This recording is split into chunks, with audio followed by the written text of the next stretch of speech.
네, 안녕하세요. 2021년 8월 27일이고요. 오늘도 6가지 리포트 준비했습니다. 최근 3일간의 리포트가 많이 올라오지 않으면서 오늘 3일 동안의 리포트를 중요한 것만 조금 추려서 설명을 드릴 수 있도록 하겠습니다. 먼저 첫 번째는 요즘 계속해서 주가 하락을 겪고 있는 NC소프트에 대한 리포트고요. 이베스트 증권의 성종환님의 자료를 참고했습니다. 먼저 불소2가 나왔는데 론칭 초반 매출 순위는 시장 기대 수준에 크게 미달하고 있다고 합니다.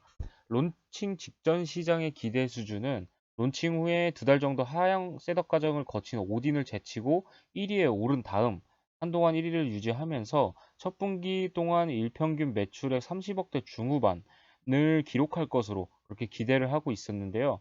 하지만 첫날인 8월 26일 애플 앱스토어의 매출 순위는 12위로 시작을 해서 7위, 9위, 6위로 부진했었고요. 이튿날인 27일 현재에도 5위 정도에 머물고 있는 것으로 판단을 하고 있습니다. 불소2 한국 초반 기대치 미달은 뽑기 시스템에 기반한 과도한 가금 체계에 대한 유저의 불만과 피로감에서 온 것으로 파악을 하고 있다고 합니다. 이 NC소프트 게임을 해보신 분들은 아시겠지만 리니지를 비롯해서 이 가금 시스템이 과하게 적용되고 있다는 비난을 항상 받고 있고요. 그런 불만, 고객의 불만과 비난 때문에 이러한 순위를 기록하지 않았나 싶은 생각이 있습니다. 네, 동사 같은 경우에는 8월 26일 불소투 한국 론칭 후에 매출 순위 1위에 등극하면서 이에 따른 신장 모멘텀을 9월 이후 승부주가 될 것으로 기대를 했었다고 합니다. 하지만 불소투 한국의 기대치 미달로 인해서 안타깝게도 이러한 기대감은 모두 사라져 버렸다라고 하고요. 불소투 같은 경우에는 애플 앱스토어 매출 순위 5위인데 이 정도면 일매출이 10억 원 내외에 불과한 수준이라고 합니다. 향후 순위 변동, 그리고 구글 매출 순위 진입 후 순위 변동, 또 그리고 하향 셋업 과정을 지켜봐야 하긴 하겠지만 론칭 전 시장 컨센서스 수준인 1일 평균 매출 30억대 중후반에 한참 못 미치는 것은 사실이라고 합니다. 이에 실적 전망치를 하향 조정하였고요. MMORPG 1위 업체로서의 프리미엄 상실에 따른 멀티플 조정 등을 통해서 목표 주가는 109만 원에서 무려 70만 원으로 36% 하향 조정하였습니다. 의견도 바이에서 홀드로 하향 조정하였고요. 중단기적으로 4분기 론칭 예정인 리니지 W 글로벌의 히트 수준이 매우 중요하게 되었다고 합니다. 리니지 W 글로벌이 예상을 초과하는 빅히트를 시연하면서 불소2 한국 부진의 모멘텀 공백을 메워줄지는 후행 검증이 현실적이라고 판단한다고 합니다. 지금 오늘도 주가가 8% 정도 내려가면서 주가가 65만 원 정도를 기록을 하고 있는데요. 이 어떻게 보면은 1위 업체로 받고 있던 멀티플이 꺾이다 보니까 이런 급격한 하락이 나오고 있는 것 같고 한동안은 조금 조정 받으면서 힘든 시기를 겪지 않을까 하는 생각을 갖고 있습니다. 네, 다음은 2차 전지 소재 업체로 조금씩 변모를 하고 있는 OCI에 대한 리포트입니다. 대신증권의 한상원님의 자료를 참고하였고요. 먼저 투자 의견은 매수를 유지, 목표 주가는 21만 5천 원으로 상향 조정한다고 합니다. 목표 주가 상향의 주된 이유로는 첫 번째로 베이지 케미칼 실적 추정치가 상향이 되었고요. 두 번째로는 오늘 중점적으로 말씀드릴 2차 전지 응급제 소재 사업을 영위하게 될 P&O 케미칼의 가치가 반영됐다는 것에 따른 결과로 볼 수 있겠습니다. 포스코 케미칼과의 합작사인 P&O 케미칼은 OCI 지분율이 49%고요. 이 회사를 통해서 2차 전지 응급제 관련 소재 사업 진출을 발표했습니다. 양사가 지분율에 따라 총 745억 원을 투자해서 흡연계 응급제 코팅에 사용되는 고연화점 피치의 생산 능력을 연간 1.5만 톤 규모로 확보할 계획이라고 하고요. 흑연계 응급제 내에서도 인조흑연에 더 많은 양이 사용이 되기 때문에 향후 천연 흑연 대비 인조흑연의 비중 확대에 따라서 동반 수요 성장이 예상되는 제품이라고 합니다. 포스코 케미칼 입장에서는 전량 수입에 의존하던 소재를 내재와 국산화하는 효과가 발생을 했다고 하고요. 또 기존 가산화수소에 신규 아이템이 추가됨에 따라서 2023년에서 24년 합작사의 매출액은 약 300에서 400억 원 수준을 기록할 것으로 전망하고 있습니다. 또 폴리실리콘 가격은 우려와 달리 7월 말에 이후 재차 반등을 시도하고 있고요. 대규모 웨이퍼 증설에 따른 견조한 수요를 감안했을 때 당분간 높은 수준에서 유지할 것으로 전망을 하고 있습니다. 높아진 이익 규모에도 불구하고 실적 둔화에 대한 과도한 우려가 반영이 되면서 주가는 2022년 예상 실적 기준으로 PER 4배 수준에 불과한 저평가 국면에 진입을 했다고 합니다. 또 추가적인 모멘텀으로 도시개발 사업의 본격화로 인해서 향후 2조 원 이상의 대규모 현금 유입도 기대가 되고 있고요.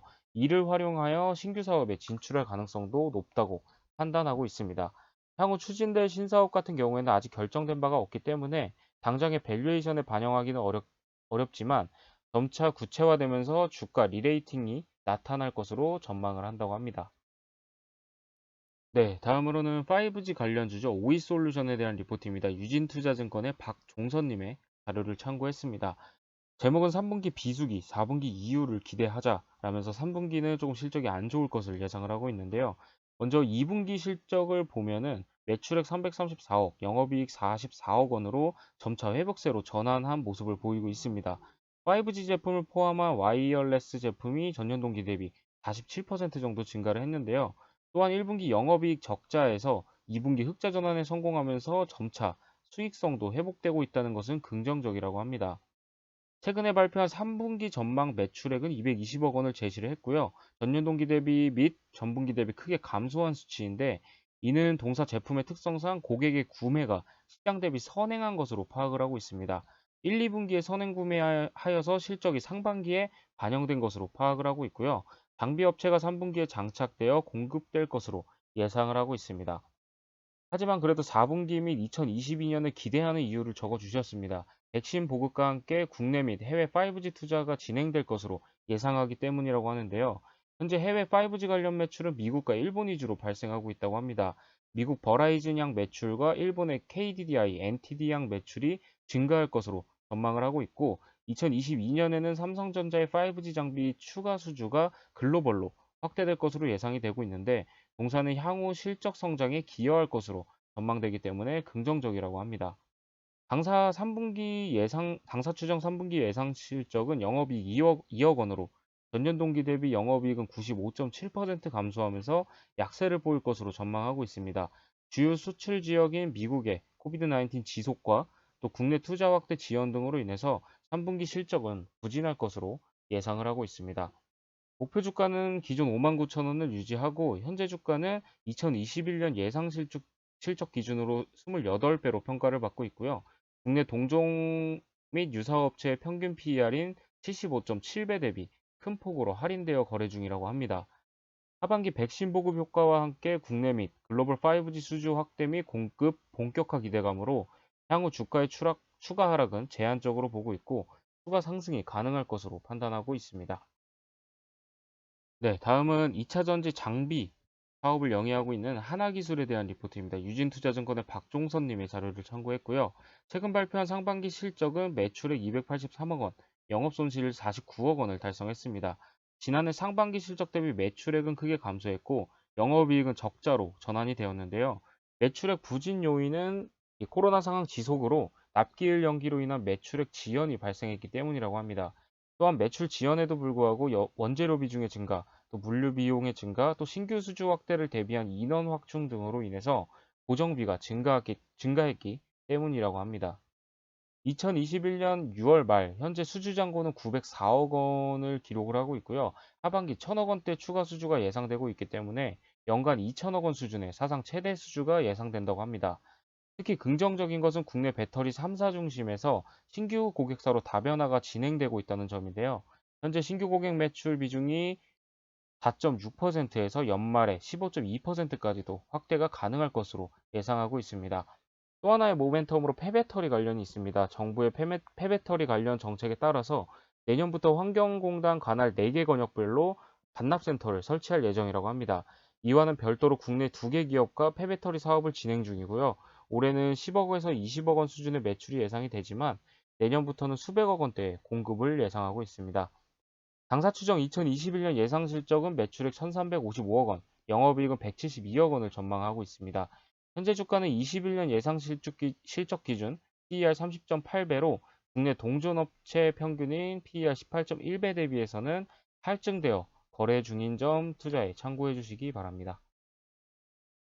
네, 다음은 반도체 후공정 중에서도 테스터 장비를 생산하고 있는 기업이죠. 네오셈에 대한 리포트입니다. SK증권의 한동희님의 자료를 참고하였고요. 먼저 기업에 대해서 간단히 설명을 드리면 반도체 후공정 테스터 전문 업체로 SSD 테스터의 글로벌 플레이어라고 합니다. 과거 해외 여러 기업들의 인수를 통해서 국내 및 해외 SSD 테스터 시장 내 높은 점유율을 보유하고 있는 기업이고요. 국내 시장 내 유사업체로는 유니테스트, 엑시콘, 디지털 프론티어 등이 있습니다. 제품별 구성은 매출액 기준으로 SSD 테스트가 역시 81% 차지하고 있고, 그 다음으로는 버닌 테스트가 12%로 따르고 있습니다. 대부분 클라이언트와 엔터프라이즈 SSD 업체를 고객사로 보유하고 있다는 점이 특징이자 강점으로 볼 수 있겠습니다. 2021년 하반기 턴어라운드 사이클에 진입을 전망한다고 합니다. 인텔의 신제품 출시가 2022년 상반기로 연기가 되면서 발생한 5세대 SSD 테스터로의 전환 지연과 4세대 SSD 테스터 투자 공백까지 겹치면서 2021년 상반기 영업 적자를 지속을 하고 있긴 하지만, 하반기부터 4세대 SSD 테스터 투자 재개와 함께 5세대 SSD 테스터와 데모가 시작될 것으로 예상을 하기 때문이라고 합니다. 이와 더불어서 반기 보고서 제출일 기준 수주잔고는 151억 원을 감안했을 때 3분기 영업이익은 BEP 수준이고요. 4분기 영업이익은 39억 원으로 빠르게 턴어라운드 할 것으로 기대하고 있습니다. 네, 22년에는 4세대, 5세대 SSD 테스터 투자의 오버랩과 버닌 테스터 매출 확대도 예상이 된다고 합니다. 인텔 신제품 출시 예정일을 감안하면 2022년 초에 엔지니어링 장비를 시작으로 하반기 양상 장비 시장의 개화를 전망하고 있고요. 또한 국내 버닌 테스터 신규 거래선 진입 효과, 그리고 자동차 솔루션의 관심도 증가에 따른 수주 규모의 확대도 기대된다는 점에서 하반기부터의 전망은 밝다고 판단이 된다고 합니다. 네, 다음은 탄소 배출권 관련 기업으로 많이 언급이 되고 있는 휴캠스에 대한 리포트고요. 대신증권의 한상원님의 자료를 참고했습니다. 투자 의견은 먼저 매수를 유지하고 목표 주가는 31,500원으로 상향 조정하였습니다. 첫 번째로는 우려를 덜어낸 MNB 장기 공급 계약 공시라고 적어주셨고요.